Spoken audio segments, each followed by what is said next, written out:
Hello everyone. आज के इस वीडियो लेक्चर के माध्यम से हम लोग भारतीय संविधान के प्रकृति के बारे में डिस्कशन करने वाले हैं। आज के इस लेक्चर में हम लोग nature of the Indian constitution को कवर करेंगे। बहुत ही महत्वपूर्ण टॉपिक है कॉन्स्टिट्यूशन का।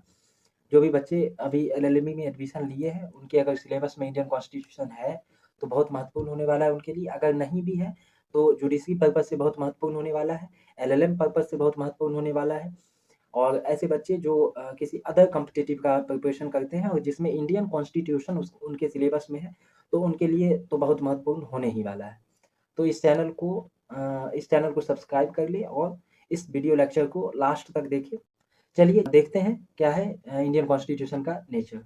देखिए, जब कभी भी इंडियन कॉन्स्टिट्यूशन के नेचर की बात आती है तो दो शब्द जो है वो घूमने लगता है दिमाग में।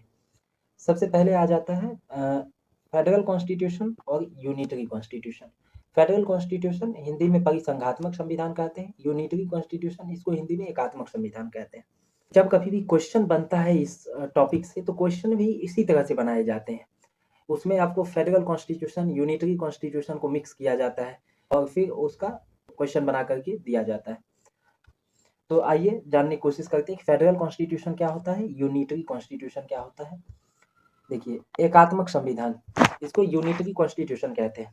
इसमें क्या होता है कि इसमें जो सारी शक्तियां होती है वो एक ही सरकार में निहित हो जाती है। जितने भी पावर होते हैं सारे पावर्स एक ही गवर्नमेंट में निहित हो जाते हैं।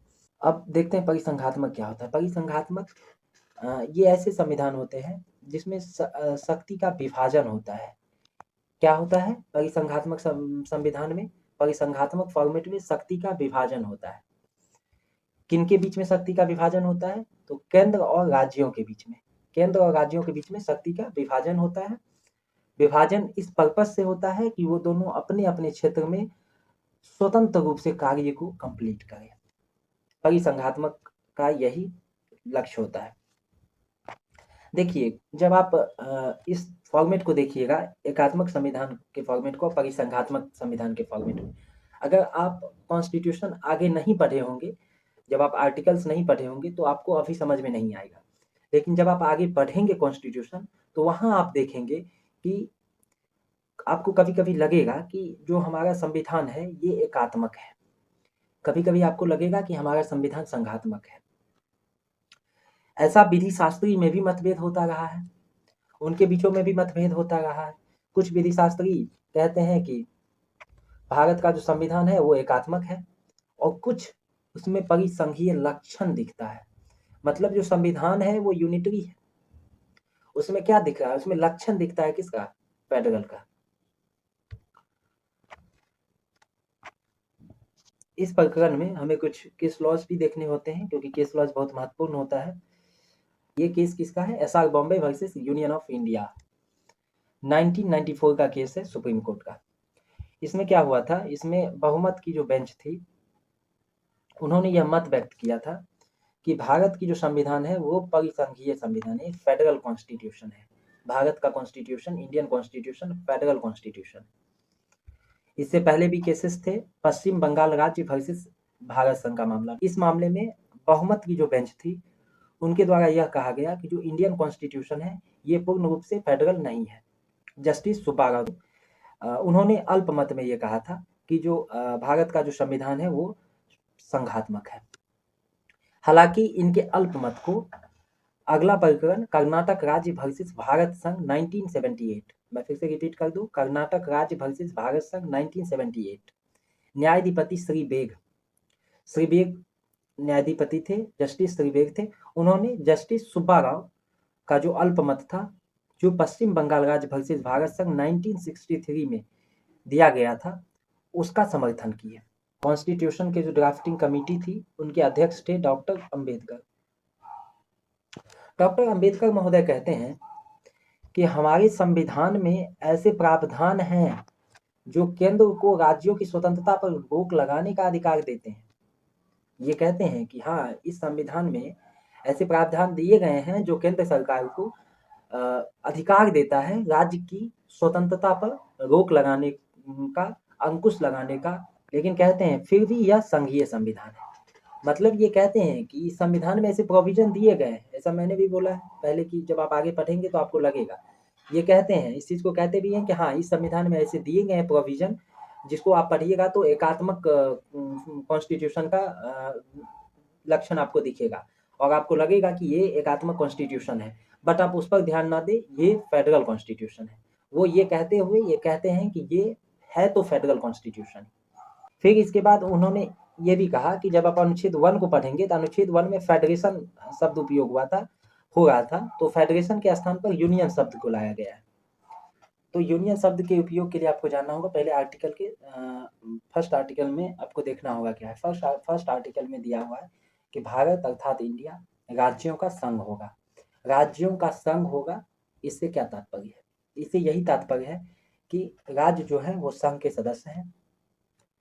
राज्य संघ क्या है, राज्य क्या है, इसको जानना होगा। देखिए, संघ जो है वो अविनाशी है। अविनाशी मतलब आप इंग्लिश में उसको इंडेस्ट्रक्टेबल कहते हैं। अविनाशी, अविनाशी और मतलब होता है कि हटना, अलग करना, ये नहीं हो सकता है। और यहाँ के जो राज्य हैं वो राज्य विनाशी हैं। विनाशी राज्य है मतलब डिस्ट्रक्टेबल स्टेट। डिस्ट्रक्टेबल स्टेट, विनाशी राज्य क्या होता है? राज्य जो है वो टूट सकते हैं, एक राज्य से दूसरा राज्य बन सकता है, राज्य के नाम में परिवर्तन हो सकते हैं, राज्य की सीमा में परिवर्तन हो सकते हैं, लेकिन राज्य चाहे संघ से निकल जाना ये नहीं हो सकता है। राज्य को ये अधिकार नहीं है कि वो संघ से निकल जाए, हट जाए, बाहर हो जाए, ये संभव नहीं है, ये नहीं हो सकता है। ये राज्यों का संघ है, इसीलिए उसमें राज्यों का संघ यूज किया गया है और यही रीजन है कि वो वहां पर यूनियन शब्द का उपयोग हुआ है। दूसरी बात, जो हमारी यहाँ की फेडरेशन है, इसमें जो राज्य संघ से मिले हैं, यहाँ पर कोई कॉन्ट्रैक्ट नहीं हुआ है, कोई एग्रीमेंट नहीं हुआ है। लेकिन जब आप अमेरिकन फेडरेशन को देखेंगे तो वहां पर वो कॉन्ट्रैक्ट का उत्पाद है। वहां पर राज्यों को बुलाया गया, बैठक हुई, बैठकी के उपरांत एक एग्रीमेंट तैयार हुआ और एग्रीमेंट पे जिन्होंने सहमति दिया वो सब अमेरिकन फेडरेशन के राज्य हो गए। लेकिन वहाँ जो है वो राज्य अविनाशी है। भारत में राज्य विनाशी है, यहाँ पर अविनाशी संघ के विनाशी राज्यों का संघ है। वहां पर अमेरिकन फेडरेशन में अविनाशी संघ के अविनाशी राज्यों का संघ है। ऐसा क्यों? क्योंकि यहाँ संघ से राज्य जो है अलग नहीं हो सकता है, वहां भी नहीं हो सकता है। यहाँ एक राज्य से दूसरे राज्य बन के फिर संघ के सदस्य हो जाएंगे, एक राज्य से दूसरा राज्य बट जाएगा, लेकिन रहेगा संघ का ही मेंबर, यूनियन का ही सदस्य रहेगा। लेकिन अमेरिका में क्या है, अमेरिका में वहां पर अगर एक राज्य से दूसरा राज्य बनना चाहे तो वो आसानी से नहीं बन सकता है। किसी राज्य का नाम बदलना हो नहीं बदल सकता है, किसी राज्य की सीमा में परिवर्तन करना हो नहीं कर सकता है इतना आसानी से। तो इसीलिए भारत की जो राज्य व्यवस्था है वो अविनाशी संघ के विनाशी राज्यों का संघ है। अमेरिकन फेडरेशन की जो राज्य व्यवस्था है वहां पर अविनाशी संघ के अविनाशी राज्यों का संघ है और यही रीजन है यूनियन शब्द उपयोग करने का। अब समस्या उठता है कि हम कैसे समझेंगे कि हमारा संविधान परिसंघात्मक है, हमारा संविधान फेडरल है, ये हम कैसे समझेंगे? कोई ना कोई तो मापदंड होनी चाहिए। तो उसके लिए भी कुछ मापदंड है, उसके लिए भी कुछ आवश्यक तत्व हैं। उसको देखते हैं कि कैसे फेडरल कॉन्स्टिट्यूशन के क्या आवश्यक तत्व हैं, कैसे समझा जाएगा कि ये फेडरल कॉन्स्टिट्यूशन है। चलिए देखते हैं इसके आवश्यक तत्व को। इसका पहला जो आवश्यक तत्व है वो है संविधान की सर्वोच्चता, सुप्रीमेसी ऑफ कॉन्स्टिट्यूशन, संविधान की सर्वोच्चता। अब आप जान ही रहे होंगे कि संविधान की सर्वोच्चता क्या होती है। अगर नहीं जान रहे हैं तो देखिए, जानने की कोशिश करते क्या होती है। देखिए, संविधान की सर्वोच्चता के लिए कुछ महत्वपूर्ण तत्व हैं। संविधान की सर्वोच्चता से ही साफ हो जाता है कि संविधान सबसे सर्वोच्च है, यानी कि इससे ऊपर कोई नहीं है, जो है वो सब संविधान ही है। यानी कि संविधान से ऊपर कोई भी कानून नहीं है, सभी संस्थाएं संविधान के अधीन है, राज्य को संविधान के अधीन कार्य करना होगा, संघ को संविधान के अधीन कार्य करना होगा। तो जितने भी संस्था है, चाहे वो राज्य हो, चाहे वो संघ हो, केंद्र हो, चाहे कोई अथॉरिटी हो, उन सब को जो भी वो कार्य करेंगे, शक्ति का उपयोग करेंगे, वो सब इसी संविधान के अध्ययन रह के करेंगे, क्योंकि वो भी संविधान से ऊपर नहीं है। दूसरा, संविधान जो है वो नागरिकों को अधिकार देता है। अब जो भारत में रह रहे व्यक्ति को अधिकार दे, ऐसी विधि तो सर्वोच्च होगी। यहाँ लोकतांत्रिक राज्य है, लोकतांत्रिक राज्य में जनता के लिए, जनता के द्वारा जनता को, उन्हीं को प्राप्त है सब कुछ। तो ये जो है यहाँ के व्यक्ति को, सिटीजन को अधिकार देता है संविधान। इसके बाद न्यायपालिका संविधान की व्याख्या करती है, और लास्ट जो पॉइंट है इसके तत्व, वो न्यायपालिका संविधान की व्याख्या करती है, अर्थात संविधान सर्वोच्च है, तो जब संविधान सर्वोच्च है तो इसकी रक्षा भी तो होनी चाहिए। तो इसकी रक्षा के लिए न्यायपालिका को गठित किया गया है। तो यही कुछ तत्व हैं जो संविधान की सर्वोच्चता को दर्शाते हैं। जब ये संविधान की सर्वोच्चता को दर्शाते हैं तो ये परिसंघात्मक संविधान का लक्षण हो गया। दूसरा पॉइंट, लिखित संविधान। परिसंघात्मक संविधान के लिए बहुत महत्वपूर्ण है कि जिस देश में परिसंघात्मक संविधान हो वहाँ की संविधान लिखित होनी चाहिए। आपको पता है कि हमारे देश की संविधान लिखित है। मूल रूप से इसमें 395 अनुच्छेद हैं, हालांकि बहुत सारे इसमें सब आर्टिकल्स जुड़ते गए, अभी तो 480-90 के पार है, लेकिन मूलतः तो 395 ही अनुच्छेद है। उसमें 12 अनुसूची हैं और 22 भाग हैं। तो ये 395 अनुच्छेद 22 भाग में बटा हुआ है, 12 शेड्यूल में बटा हुआ है, और इसके साथ साथ ये विश्व का सबसे बड़ा लिखित संविधान है। और आपको पता है कि लिखित संविधान भी परिसंघात्मक संविधान का एक महत्वपूर्ण तत्व है। अब हमको जानना होगा कि लिखित होने के लिए क्या निम्नलिखित तत्व होते हैं, क्या तत्व होता है लिखित होने के लिए। तो लिखित होने के लिए तत्व यही है कि जब कोई भी विधि लिखित होती है तो उसके नियम और प्रावधान स्पष्ट होते हैं। जब नियम और प्रावधान स्पष्ट होंगे तो वह संविधान या कोई भी विधि सर्वोच्च होगी। कोई भी कानून या कार्यवाही इससे ऊपर नहीं हो सकता है। आखिर जब नियम और प्रावधान स्पष्ट होंगे, लिखित रहेंगे तो स्पष्ट रहेंगे, कंफ्यूजन नहीं क्रिएट होगा कि क्या नियम था, क्या प्रावधान था, क्या प्रोविजन था। जब रूल और प्रोविजन लिखित हैं तो जो भी कार्यवाही होगी, जो भी कानून होगा, वो इससे ऊपर नहीं होगा, इसके अकॉर्डिंग होगा, इसके अधीन रह के होगा। अब ये भी देखना होगा कि लिखित संविधान होने के लाभ क्या है, बेनिफिट्स भी तो देखने होंगे कि क्या बेनिफिट है लिखित संविधान के। देखिए, गवर्नमेंट की संरचना, उसकी शक्तियाँ, उसके कार्यक्षेत्र और उसके परस्पर संबंध, अगर लिखित संविधान है तो यह स्पष्ट उल्लेख है। इसका स्पष्ट उल्लेख होने से इन लोगों के कार्यों में मतभेद नहीं होगा। अब स्टेट का अपना कार्य है, पार्लियामेंट केंद्र का अपना कार्य है, केंद्र की अपनी शक्ति है, स्टेट की अपनी शक्ति है, दोनों का कार्य क्षेत्र भी अलग अलग है, दोनों में संबंध भी परस्पर है। तो जब इसका स्पष्ट उल्लेख होगा किसी अधिनियम में या किसी विधि में तो मतभेद होने की संभावना ना के बराबर हो जाएगी। इसके बाद नागरिकों के मौलिक अधिकार और कर्तव्य का उल्लेख है ताकि उसका हनन ना हो सके। अगर कोई भी चीज़ एक्सप्रेस तरीके से रहेगी तो लाजमी है कि जो सिटीजन है उनको फंडामेंटल राइट्स मिला हुआ है, कॉन्स्टिट्यूशन, फंडामेंटल ड्यूटीज़ मिले हुए हैं। तो कोई भी व्यक्ति कैसे समझ पाएगा कि ये हमारी फंडामेंटल राइट्स है, ये हमारी फंडामेंटल ड्यूटीज़ है। तो लिखित होने के बेनिफिट है कि जब कोई कॉन्स्टिट्यूशन पढ़ते हैं तो वो अपने फंडामेंटल राइट को समझते हैं, वो अपने फंडामेंटल ड्यूटीज़ को समझते हैं, और जब वो समझते हैं तो वो ये समझ पाते हैं कि कब उनके इस अधिकार का उल्लंघन हो रहा है, कब उनके इस कर्तव्य का उल्लंघन हो रहा है। अगर उल्लंघन या हनन हो रहा है तो उसके लिए वो आगे जाते हैं और उसको प्रत्याभूत करवाते हैं।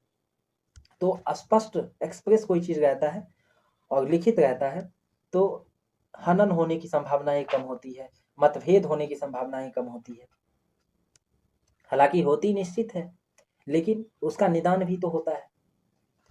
इसके बाद उसमें लिखित होने के ये भी बेनिफिट्स हैं कि सरकार समाज के कल्याण के लिए कार्य करे, इसके लिए उसमें नीति निषेध तत्व समाहित किए गए हैं। अब समाज का कैसे कल्याण होगा तो इसके लिए उसमें नीति निषेध तत्व समाहित है। सरकार कैसे समझेगी तो उसके लिए वो लिखित रखा हुआ है, उसको वो पढ़ के समझ जाएंगे कि भाई हमारी ये ड्यूटी है, हम अपने इस ड्यूटी को फुलफिल करें, इससे समाज का कल्याण होगा।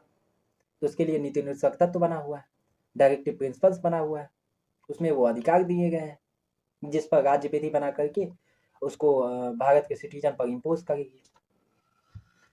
फिर फोर्थ नंबर है कि लिखित है। अब लाजमी है कि कुछ ना कुछ संशोधन तो होते रहेंगे, जब संशोधन होंगे तो उसकी भी कुछ तो प्रक्रिया होनी चाहिए।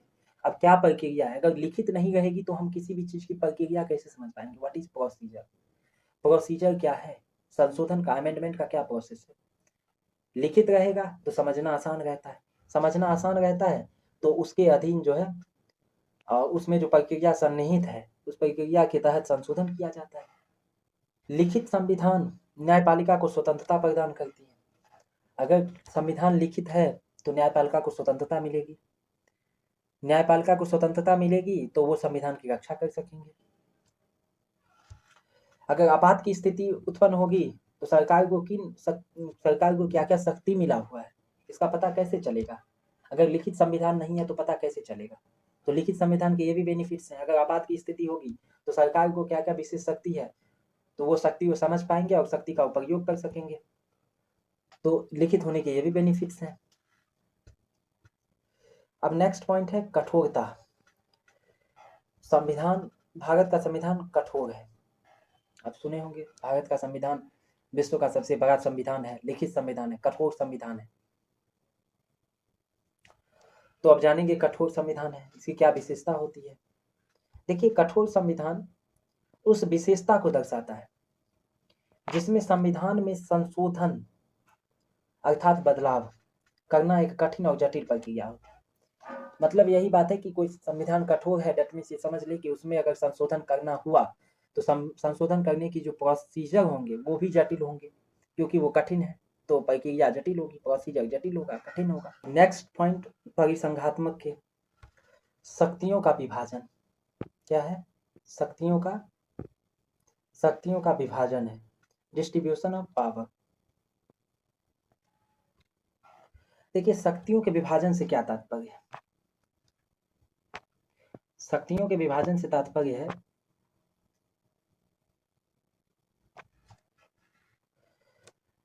आपको पता है कि हमारे यहाँ सरकार के 3 अंग हैं। सरकार के 3 अंग हैं, विधायिका, कार्यपालिका, न्यायपालिका। तो यहाँ पर संविधान जो है वो तीनों के अपने अपने कार्य को उनके बीच में विभाजित किए हुए। विधायिका का जो कार्य है वो कार्य विधायिका करे, कार्यपालिका का जो कार्य है वो कार्यपालिका करे, न्यायपालिका का जो कार्य है वो न्यायपालिका करे। इससे क्या होता है कि तीनों अंगों के बीच में मतभेद नहीं होते हैं, एक अंग दूसरे अंग में इंटरफेयर नहीं करता है। इससे लोकतंत्रात्मक संतुलन बना रहता है। दूसरे, जब हम संविधान को पढ़ते हैं तो हम देखते हैं कि आगे कुछ सूची मिलते हैं। जब आप पढ़ेंगे कॉन्स्टिट्यूशन को, 7th शेड्यूल आर्टिकल 246, वहाँ आप देखेंगे, वहाँ पर आपको कुछ सूची मिलेंगे। उसमें 7th शेड्यूल में आपको संघ सूची मिलेंगे, राज्य सूची मिलेंगे, संवर्ती सूची मिलेंगे। हालांकि वहाँ उस चीज़ को हम पढ़ेंगे अच्छे से, बट यहाँ शॉर्ट्स में समझ लें कि संघ सूची, राज्य सूची, संवर्ती सूची, ये तीनों मिलेंगे। संघ सूची में जो विषय दिए हुए हैं उस विषय पर संघ अर्थात सांसद विधि बनाएगी और कोई नहीं बनाएगा। सिर्फ और सिर्फ सांसद संघ सूची के विषय पर विधि बनाएंगे, उसमें विषय दिया गया है। राज्य सूची में जो विषय दिए गए हैं उस पर केवल राज्य विधानमंडल बनाएगा, केवल राज्य विधानमंडल ही राज्य सूची के विषय पे बनाएगा विधि। लेकिन अपवाद तौर पे आप देखिएगा तो वहां संघ को भी प्रवेश मिल गया है। अपवाद तौर पे संघ भी विधि बना सकती है, मतलब एक साथ दो विधि भी बन सकती है। राज्य सूची का विषय है, राज्य सरकार भी बनाएगी, अपवादित रूप में संघ सरकार भी बनाएगी। हालांकि अगर इस दोनों में प्रतिकूलता आएगी तो उसके लिए क्लॉज ऐड किया गया है, तो उसके तहत सारे प्रोविजन दिए गए हैं कि किस विधि पर प्रिवेल करवाना होगा। जब वहां वो चीज पढ़ेंगे तो समझेंगे। और तीसरा है संवर्ती सूची। संवर्ती सूची जो होता है ये, इसको हम लोग ट्विलाइट जोन भी कहते हैं। ये कॉमन प्लेग्राउंड है, कॉमन प्लेग्राउंड है मतलब सब खेल सकते हैं इस मैदान में। इस मैदान में संसद भी विधि बना सकते हैं इसके विषय पर राज्य विधानमंडल भी विधि बना सकते हैं, मतलब दोनों विधि बना सकते हैं। अब अगर प्रतिकूलता आती है तो उसके लिए प्रोविजन ऐड है संविधान में, उससे उसका निवारण किया जाएगा। बट ये कंकरेंट लिस्ट है, इन पे दोनों राज्य भी संघ भी दोनों विधायन कर सकते हैं इसके विषय पर। तो यही शक्ति का विभाजन है और ये महत्वपूर्ण तत्व है हमारे परिसंघात्मक संविधान के। नेक्स्ट पॉइंट है न्यायपालिका का प्राधिकार, अथॉरिटी ऑफ कोर्ट्स। ये भी महत्वपूर्ण अंग है परिसंघात्मक संविधान के लिए। देखिए जैसा कि ऊपर हम लोगों ने पढ़ा है अभी कि केंद्र और राज्यों के बीच में शक्तियों का विभाजन होता है, क्योंकि ये लिखित संविधान के द्वारा विभाजन किया गया है, उनको ये शक्ति प्राप्त है। सबकी अपनी अपनी शक्ति है, उनके शक्तियों में विभाजित है। अब उनको ये शक्ति मिला है तो वो जब भी संविधान के उस उपबंध का निर्वचन करेंगे तो अपने पक्ष में निर्वचन करेंगे। हो सकता है उस निर्वचन में कुछ त्रुटि हो जाए या सही निर्वचन ना हो पाए। तो जब सही निर्वचन नहीं हो पाएगा या सही निर्वचन करना है तो ऐसे के लिए तो कोई ना कोई संस्था तो चाहिए, कोई संस्था तो आवश्यक है जो सही निर्वचन करे। संस्था ऐसी हो कि सही निर्वचन भी करे और स्वतंत्र और निष्पक्ष हो। तो इसी कार्य के लिए संघीय संविधान में न्यायपालिका को यह कार्य सौंप दिया गया। संघीय संविधान में न्यायपालिका को यह कार्य सौंप दिया गया कि वह संविधान के उपबंधों के निर्वचन के संबंध में अंतिम निर्णय देने का प्राधिकार न्यायपालिका को ही प्राप्त है। अगर राज्य या उसकी अथॉरिटी संविधान के उस उपबंध का निर्वचन करती है, इंटरप्रिटेशन करती है, अगर इंटरप्रिटेशन उचित नहीं है तो इसका निर्णय कौन करेगा? तो इसकी निर्णय के लिए न्यायालय बैठी हुई है। न्यायालय इसका निर्णय करेगी कि भाई आपका जो इंटरप्रिटेशन है वो उचित नहीं है। और जो ये संस्था है ये किसी भी सरकार के अधीन नहीं होगा। न्यायपालिका जो ये निर्णय करेगी ये निष्पक्ष होगी, स्वतंत्र होगी, इस पर किसी का भी अधिकार नहीं होगा, कोई भी अपने अधीन इसको नहीं चला पाएगा, ये स्वतंत्र है। कोई भी सरकार चाहे कि न्यायपालिका को अपने अधीनस्थ कर ले, नहीं कर सकता। ये परिसंघात्मक संविधान का लक्षण है। जिस दिन न्यायपालिका सरकार के अंडर कंट्रोल होने लगेगी उस दिन आप समझ लें कि हमारे यहाँ की परिसंघात्मक जो एस्पेक्ट है वो समाप्त हो गया, क्योंकि ये उसके तत्व हैं। अगर ये फुलफिल हो गए हैं तो हमारे यहाँ की संविधान परिसंघात्मक संविधान है। संघीय व्यवस्था में न्यायपालिका को महान कार्य मिला हुआ है कि वो संविधान की सर्वोपरिता को सुरक्षित रखे। और जब कभी भी न्यायालय ऐसे उपबंध का निर्वचन करेगी या संविधान का निर्वचन करेगा तो वो सभी प्राधिकारियों पर आबद्धकर होगा, मतलब बाउंड होगा सभी पर। ऐसे नहीं है कि कोई अथॉरिटी कहे कि हम मानने के लिए तैयार ही नहीं है, हम इसको मानेंगे नहीं। संघात्मक जो एस्पेक्ट है उसमें न्यायालय को यह शक्ति दिया गया है कि आप संविधान के उपबंधों का सही निर्वचन कीजिए निष्पक्ष और स्वतंत्र रूप से। और जब आप ऐसी कोई निर्णय करते हैं निर्वचन के दौरान तो सभी पे बाउंडिंग होगा। ऐसा नहीं है कि कोई इसके अधीन बाउंड नहीं हो, सबको बाउंड होना पड़ेगा।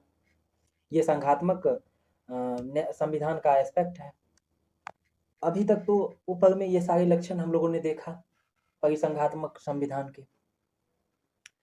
अब जैसा कि आप जान रहे हैं कि भारत का जो संविधान है केंद्र जो है वो प्रमुख है हमारे यहाँ, तो इससे संबंधित कुछ उपबंध भी देख लेंगे हम। राज्य के राज्यपाल की नियुक्ति राष्ट्रपति करता है। हमारे यहाँ तो संघात्मक व्यवस्था है, लेकिन अगर देखें तो राज्य को कंट्रोल करने के लिए राज्यपाल की नियुक्ति राष्ट्रपति करता है। और जो भी राज्यपाल नियुक्त होंगे वो राष्ट्रपति के प्रसाद पर यत्न कार्य करेंगे। तो एक तरफ तो संघात्मक लक्षण होते हुए हम देखते हैं कि कुछ कार्य जो हैं वो एकात्मक एस्पेक्ट के दिखाई देते हैं, यूनिटरी फॉर्मेट का दिखाई देता है। राज्य में राज्यपाल जो होते हैं वो राज्य के प्रमुख होते हैं, राज्यपाल भी। अब राज्यपाल को राष्ट्रपति नियुक्त करती है, राष्ट्रपति खुद मंत्रिमंडल के अधीन कार्य करती है, मतलब मंत्रिमंडल के इशारे पे वो कार्य करती है, चूंकि वो सिंबॉलिक पद है। तो ये यूनिटरी का ही हो गया एग्जाम्पल। फिर आप देखिएगा कि राज्य सूची के विषय पर केंद्र सरकार कानून बनाती है। अब आप देखे ही हैं कि बता रहे थे कि जब 7th शेड्यूल में राज्य सूची का जो लिस्ट है उस पर राज्य सरकार ही केवल विधि बना सकती है, लेकिन अपवाद तौर पर केंद्र सरकार भी विधि बनाती है। ये क्या है? ये संघात्मक एस्पेक्ट पर यूनिटरी का लक्षण दिख रहा है, परिसंघात्मक पर यूनिटरी का दिख रहा है लक्षण, एकात्मकता का। भाई राज्य सूची का विषय है, राज्य को अधिकार है तो राज्य ही बनाए। केंद्र सूची, केंद्र में जो सूची है, जो संघ की सूची है, उस पर राज्य को क्यों नहीं अधिकार दिया गया बनाने का? तो राज्य के भी कार्य में केंद्र का हस्तक्षेप है। सीधे सीधे तौर पे अगर कहा जाए तो हमारे यहाँ संघात्मक व्यवस्था है, लेकिन अगर देखी जाए तो सारा एकात्मक व्यवस्था का लक्षण दिख रहा है। एग्जाम्पल आपने इससे पहले देखा राज्यपाल की नियुक्ति राज्य में, फिर आपने देखा कि राज्य सूची पर केंद्र सरकार का विधि बनाना।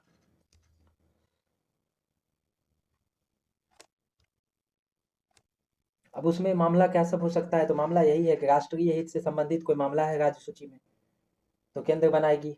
नए राज्य के निर्माण, वर्तमान राज्य के क्षेत्र की सीमा में परिवर्तन करने की जो संसद की शक्ति है, इस स्थिति में, आपात की स्थिति में, ये सब स्थिति में फेडरल कॉन्स्टिट्यूशन, फेडरल एस्पेक्ट जो है वो नष्ट हो जाता है, यूनिटरी एस्पेक्ट झलकने लग जाते हैं। तीसरा पॉइंट है भारतीय संविधान में एकहरी नागरिकता का प्रावधान है। हाँ बिल्कुल, हमारे यहाँ सिटीजनशिप, सिंगल सिटीजनशिप होता है। अब अगर आप अमेरिका फेडरेशन में चले जाए, अमेरिकन फेडरेशन में, तो वहाँ पे डबल सिटीजनशिप होता है, यहाँ पर सिंगल सिटीजनशिप है। वहाँ पर संघ के भी सिटीजनशिप होता है और आप राज्य के भी सिटीजनशिप लेने होते हैं, लेकिन हमारे यहाँ सिर्फ संघ के सिटीजनशिप होते हैं, सिर्फ भारत का सिटीजनशिप मिलता है, राज्य का कोई अपना सिटीजनशिप नहीं है, राज्य का कोई सिटीजन नहीं, सब देश का सिटीजन। चौथा, अखिल भारतीय सेवा का सृजन केंद्र करता है। और आप देख लीजिए कि हमारे यहाँ अखिल भारतीय सेवा का जो बना हुआ है संस्था, अखिल भारतीय सेवा, जिससे इतने पदाधिकारी नियुक्त किए जाते हैं, उनका सृजन भी केंद्र सरकार ही करती है। अब वो अधिकारी राज्य में भी कार्य करते हैं, लेकिन सृजन कहाँ से होते हैं? वो केंद्र से होते हैं। तो ये कुछ एस्पेक्ट थे जिसको आप यूज कर सकते हैं कि हाँ, यहाँ से भले ही उपरोक्त जितने भी आपको तत्व नजर आए थे वो परिसंघात्मक के थे, बट यहाँ पर जो कुछ आपको एस्पेक्ट नजर आ रहे हैं, ये सारे एस्पेक्ट एकात्मक के हैं, यानी कि यूनिटरी कॉन्स्टिट्यूशन का झलक रहा है। अब चलिए कुछ महत्वपूर्ण तथ्य भी देख ले। इतनी चीज पढ़ने के उपरांत महत्वपूर्ण तथ्य क्या निकलता है? यही निकलता है कि भारत का जो संविधान है ना तो शुद्धता परिसंघात्मक है और ना ही शुद्धता एकात्मक है। ये तो लाजमी है, उपरोक्त बातों से समझ में आ रहा। परिसंघात्मक संविधान के लक्षण हमने देखे कि परिसंघात्मक में कैसे एकात्मकता को वरीयता मिल रहा है, प्राथमिकता मिल रहा है। तो ना ही तो शुद्ध रूप से वो फेडरल फॉर्मेट में है, ना ही शुद्ध रूप से यूनिटरी फॉर्मेट में है, किंतु यह दोनों का संयोजन है। हम ऐसा कह सकते हैं कि दोनों का संयोजन है। ये चीजें कही भी गई है। दुर्गादास बासु का ये कथन है, दुर्गादास बासु ये बात कहते हैं, दुर्गादास बासु का ये कथन है कि संविधान न तो शुद्ध परिसंघात्मक है, न ही शुद्ध एकात्मक है, किंतु दोनों का संयोजन है। फिर प्रोफेसर केसी विहिलियर का देखते हैं कथन। ये स्टेटमेंट देते हैं प्रोफेसर केसी विहिलियर, भारत का संविधान परिसंघीय कल्प है। ये कहते हैं कि ये परिसंघीय कल्प है, भारत का संविधान क्वासी फेडरल है। अब एसआर बम्बई का मामला तो आपने ऊपर पढ़ ही लिया था। एसआर बम्बई के मामले में कहा गया कि भारतीय संविधान परिसंघात्मक है। फिर राजा मन्नार समिति कार्य आयोग ने भी कहा कि भारतीय संविधान की प्रकृति के बारे में भारतीय संविधान परिसंघीय है। कुल मिलाकर निष्कर्ष क्या निकलता है, अब इसको हम देखें। निष्कर्ष यही निकलता है कि चूंकि हमारे यहाँ संविधान का जो सृजन हुआ है देश की आवश्यकता और हितों को देखते हुए, भले ही अमेरिकन संविधान में के तरह यहाँ पर शुद्ध परिसंघात्मक तो नहीं है। अब अमेरिकन संविधान में तो शुद्ध परिसंघात्मक है, वहाँ शुद्ध फेडरल कॉन्स्टिट्यूशन है वहाँ का। अमेरिकन संविधान प्योर फेडरल है, हमारे यहाँ तो मिक्सर है।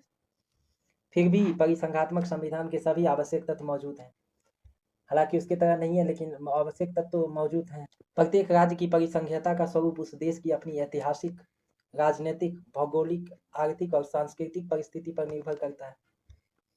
भारत की ऐसी विशेष परिस्थितियों ने हमारे संविधान निर्माता का ध्यान इस बात की ओर खींचा कि केंद्र को सशक्त बनाए रखना आवश्यक है। और यही है कि जब संविधान निर्माता संविधान बना रहे थे, उसकी रचना कर रहे थे, तो वो इन सब परिस्थिति पर ध्यान दिए और इसके बाद जो है सो उनका दिमाग केंद्र को सशक्त बनाने की ओर बढ़ा। तो ये सारे एस्पेक्ट थे जिन्होंने आप इस वीडियो लेक्चर के माध्यम से देखा। बहुत ही महत्वपूर्ण टॉपिक था आपके सिलेबस का, तो इस टॉपिक को नोट डाउन कर ले, हमारे इस चैनल को सब्सक्राइब कर ले, इस चैनल पर बने रहें। फिर मैं इसी तरह की लेक्चर अपलोड करता रहूँगा आपके सिलेबस से रिलेटेड। अगला जो टॉपिक आने वाला है कॉन्स्टिट्यूशन का, कॉन्स्टिट्यूशन के साइलेंट फीचर पे बात करेंगे। इसके बाद कॉन्स्टिट्यूशन के प्रीएम्बल पे बात करेंगे। फिर कॉन्स्टिट्यूशन के सिटीजनशिप पर बात किया जाएगा। फिर ऐसे करके आगे बढ़ेंगे, धीरे धीरे करके कॉन्स्टिट्यूशन के हर एक टॉपिक को कवर किया जाएगा और एक मेंस के एस्पेक्ट से कवर किया जाएगा। धन्यवाद।